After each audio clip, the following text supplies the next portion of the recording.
everybody. Good morning, good morning, good morning. Ooh! You ever get that? I'm sorry. I apologize for that. That just came out. Happy Monday. It's the start of a new week. Yay! Yeah, I'm just trying to adjust this camera just a little bit. Okay, that should be okay. I didn't want it up in my face. Here to do like a little review of what I see. Now, you know, you don't necessarily have to go somewhere in order to do a review. I watched it from a live streamer the other night, and there was about 7 or 8 live streamers that I could have had my pick from, but I picked a certain one, and I just watched her video for the very first time. I'm kind of new to her, so she did a good job. She really did. But it was it's sad because most of the vloggers down there will complain about one thing, which would be the video quality and the Wi-Fi. Okay, so for me, I tend to, when I go down, although I'm not a video vlogger, but I tend to use my own Wi-Fi. I go to my 5G because I have T-Mobile 5G unlimited data plan. So I can use my own Wi-Fi. I don't need Disney's Wi-Fi. And that's one of the things on that. But you guys have to do it, I guess, because you do live streaming. So you take advantage of their Wi-Fi. But you have to remember, everybody in the park is also using the Wi-Fi. So it does kind of screw you up. Okay, significantly, especially if you are live doing a live event that is only happening, you know, that one day so far. So, the Hatbox Ghost. There was numerous situations with the Hatbox Ghosts. Okay, somebody wrote to me in private, and they said, "Well, how do you know everything?" I says, "Because I get my sources from other sources." So, you know, the questions come in, and then I kind of get. People tend to push my buttons a little bit, but that, you know what, as long as I'm getting my sources from trusted things that I trust, and they are out in the open, and they are literally sponsored and working with the Disney company, or else they wouldn't be doing that, then I'm okay, you know. But if you guys watch what I watch, then you would know. You know, now the Hatbox Ghost, everybody had the assumption that it was going to show up the night for the Halloween party, which was Saturday night. It was the very first night of Mickey's Not So Scary Halloween party. I got things to say about it, but anyhow, I know I wasn't there, but I'm watching it from afar. So I am just as good to give my own review from watching it from a distance as opposed to being there, you know.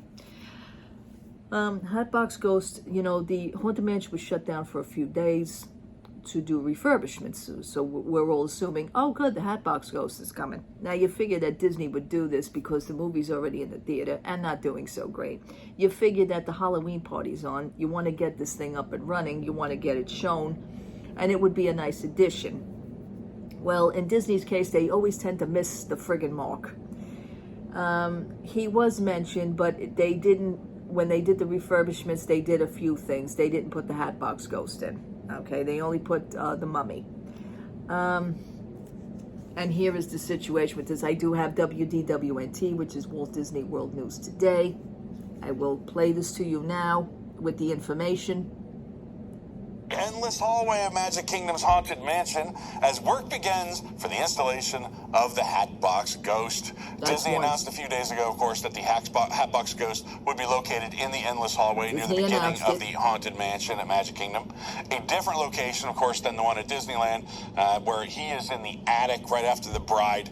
And it's been kind of a controversial choice. Disney also said temporary barriers would be visible soon. And, well, now the black curtains are up next to the start of the Endless Hallway. The lights in this section of the ride seem like they have been turned down even more. It's very dark, so the curtains are less noticeable to guests. And yes, it is much harder to get photographs of this area. The Donald Duck chair has been removed, or is maybe blocked from view by those curtains. Reports indicate that it's been removed, though. It seems the Hatbox Ghost will go where the chair is, although the chair could remain next to the ghost or go to another location within the mansion. The Haunted Mansion will be closed for refurbishment from August 7th through August 9th, a few days before Mickey's Not So Scary Halloween party begins on August 11th. The Hatbox Ghost is not expected to be installed during this closure. I guess we'll see. The work will continue on preparing the area for his arrival. Okay. So, you know, while the fact that it was mentioned, so my friend says, "Oh, he's not coming." I says, "Well, he will be there at some point." She had the assumption that he's not going to be there at all. I said, "No, but he will be there." I don't know why Disney would not have put it now, unless they don't have it yet. But still, you know, why make announcements and then you say, well, you know, it's not going to be there now. Why make the announcement? But they did get it from the Disney source because they work with the Disney company. WDWNT, I will say this, that they have been working for close to 16 years doing this kind of work. So they are a big source down there. They really are. I consider them one of the biggest sources down there. And that's the ones that I usually trust for this kind of information.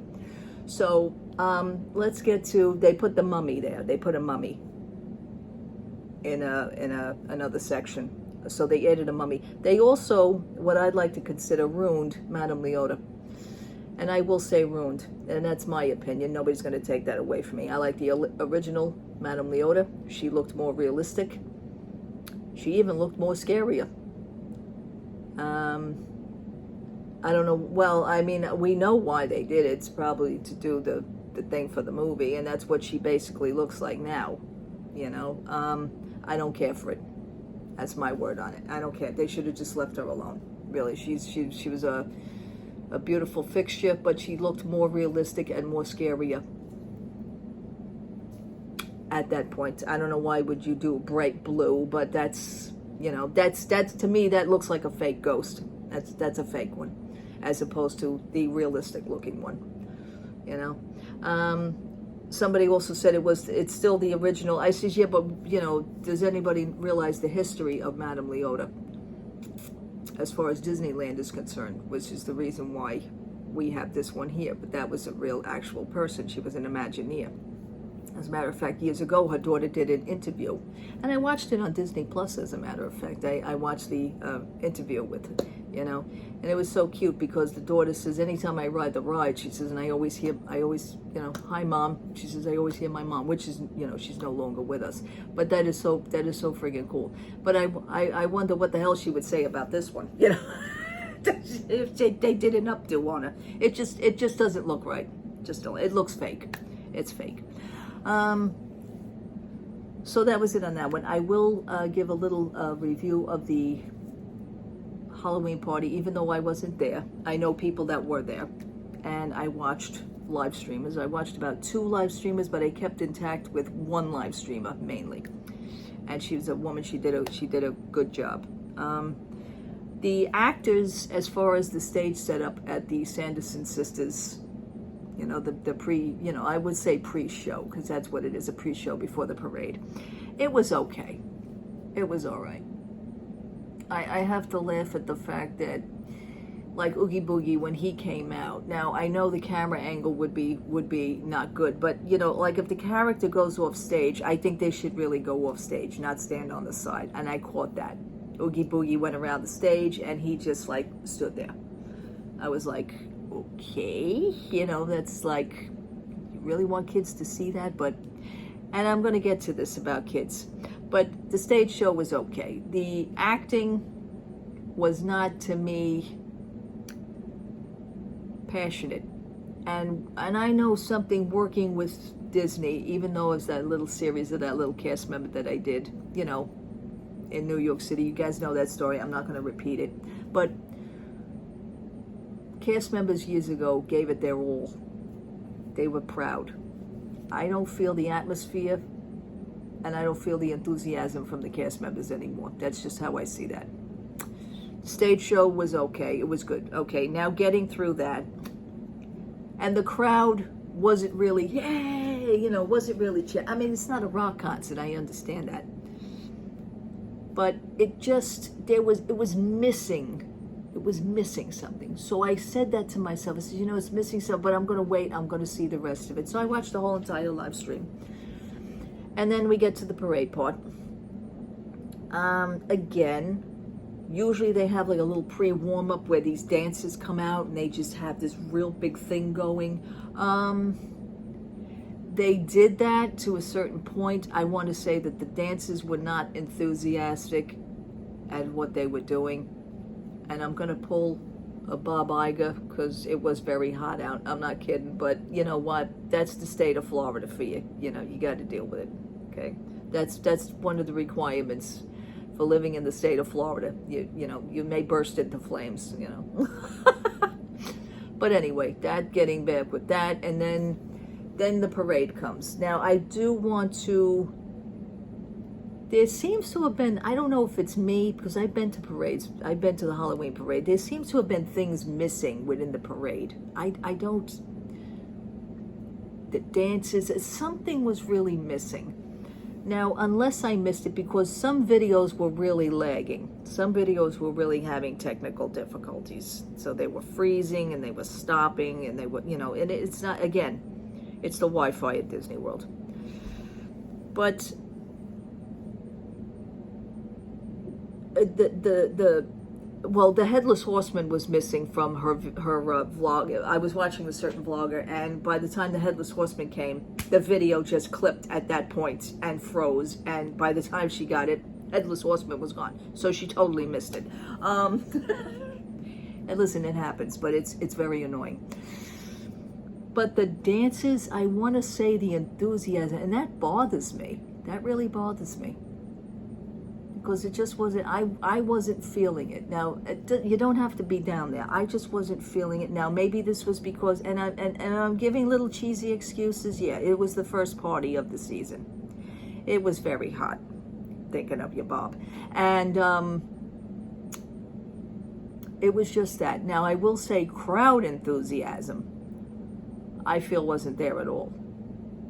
I did not see a true abundance of children. What I saw was more adults, even more adults than usual. Now, is it because of the fact that you'd have to pay such a high price for a child? You know how children could be, you know, a few hours of being there with the children, it's hot, it's, you know, you really don't want to attend, you know, you don't want to attend to the children that much because you were an adult and you really want to have a good time yourself. So what did you do? Leave the kid at home, or leave the kid at the hotel, or, you know, do the child care service? Because do they still have the child care services? I think they do. But yeah, I was wondering about that. There were more adults, and I will say that. For $169, that, you know, I guess people didn't want to pay for their children. And I can get that. That's totally understandable. I guess you bring them home a bag of candy and the kid will be okay with it. But also, I want to get to that with the scoops. So let me go back to the crowd. The crowd wasn't like clapping. You know how like at the beginning of the parade they come and they, you know, hey, you know, get the parade started. That wasn't happening. And the people that were there, the audience was just standing there. The guests, they were just standing there. You know, probably with their cell phones. But I did not see that kind of hype, unless everybody was just wiped out from the heat. Okay, the scoops. I will say this. I posted an article from WDWNT about handling the scoops. And is this, you know, I say Disney's very clever in their ways, certain ways, method to their madness, as I've always said. The scoops are okay. They are a generous amount, but is it more controlled? I'm thinking that the candy is more controlled, that they're just not passing out candy. Now, I did hear from another vlogger that at the end of the night, as the night goes on, at the end of the night, you will get more candy. Because I guess they're trying to get rid of it. I have no idea. Well, why would they try to get rid of it when they have more parties to come? Something didn't seem right with that. I do see the PhotoPass photographers had different PhotoPass, you know, for the occasion. They do have different kind of styles for the photos that they're taking. Huey, Dewey, and Louie are in there, and you do have some different characters this year as far as the PhotoPasses are concerned. So that was a good thing. What else? Yeah, all in all, it was okay. Now, you do notice that as the parties go closer to Halloween, the prices do go up. So right now it's $169. I think next week will be $189. It stays that way until the actual party, which would be closer to the date of October 31st, would be up to $199. I mean, if you're getting the same thing, why not keep it the same price? I don't understand you, Disney. I don't understand this.